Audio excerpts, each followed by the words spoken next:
Hello, beautiful soul family. Rebecca here, your vibe mentor, bringing you another video on how to raise your vibration so you can live your best life. So let's talk today about how you define yourself.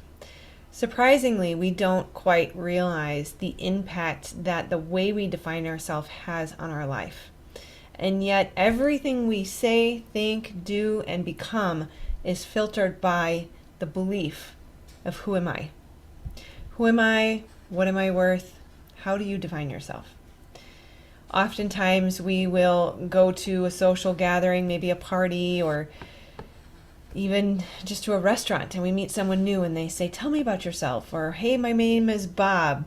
And the next question that follows is, "What do you do?" And we often define ourselves by what we do. And that can be the more conscious response.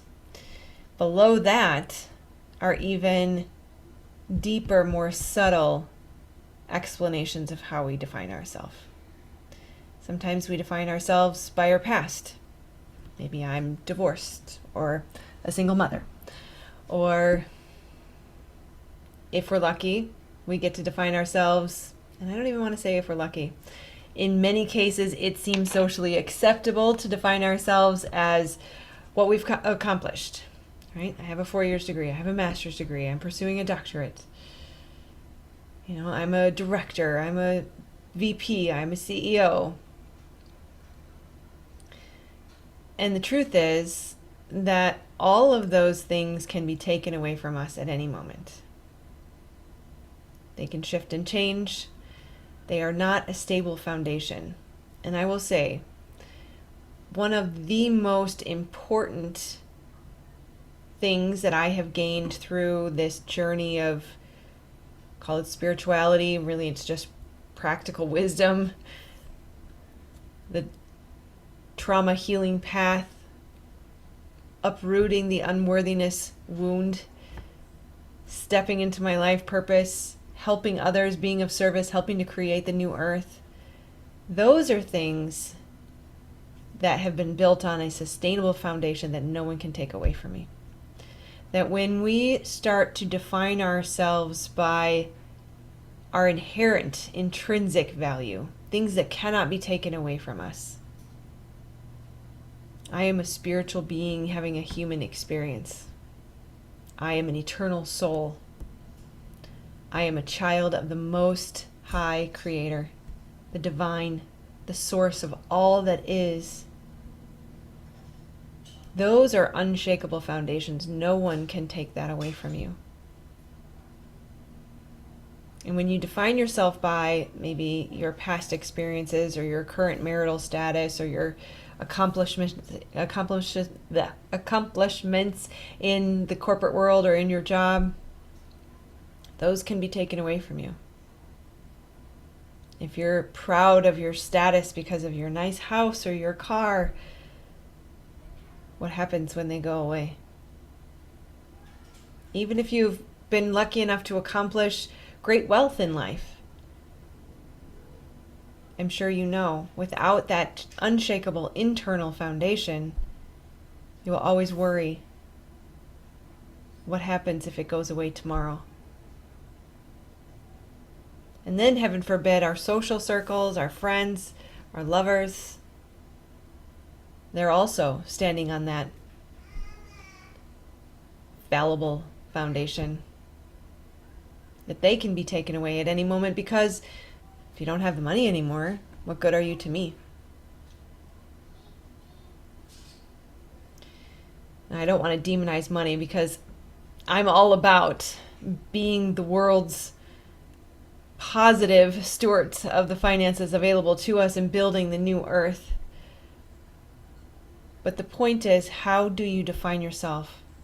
And get really clear on it, because it can be so subtle and subconscious, and we can do it on autopilot or automatically because everybody else does, or this is what society does, that we haven't stepped into a conscious choice of, how am I going to define myself? I am defined by the way my Creator made me. I am defined by the gifts that my Creator gave me to offer to the world.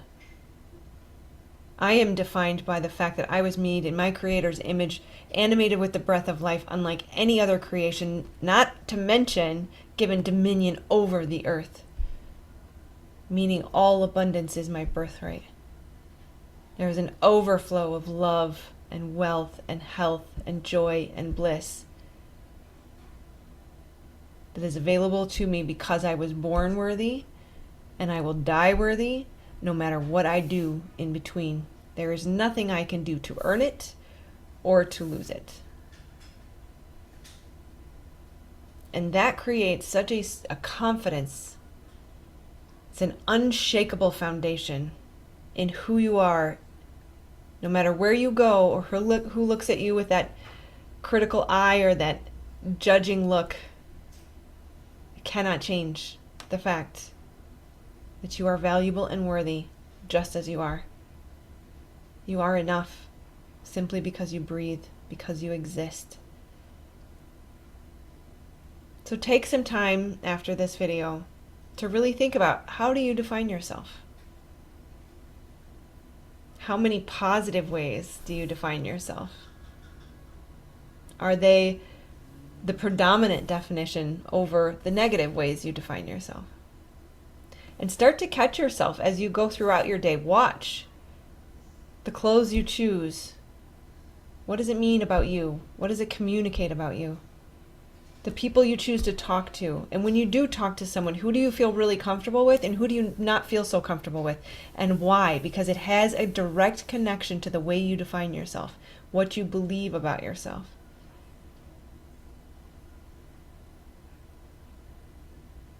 Notice what you choose in the way of goals or jobs or activities throughout the day. Notice how they're connected to the way you define yourself. It's very fascinating when you start paying attention to this and you start to see how pervasive it is and how it really underpins everything that you do. It's incredible, and it's amazing because it's awesome when you start to catch the negative stuff and you go, oh gosh, I'm not doing that anymore. Thank you, no thank you. We're going the other way. And it becomes fun because you can say, I am enough. I am that I am. I am a child of my Creator. All right, I'm going to leave you with that. Please do like, subscribe, and share, and I will see you on the next video. Take care. Namaste.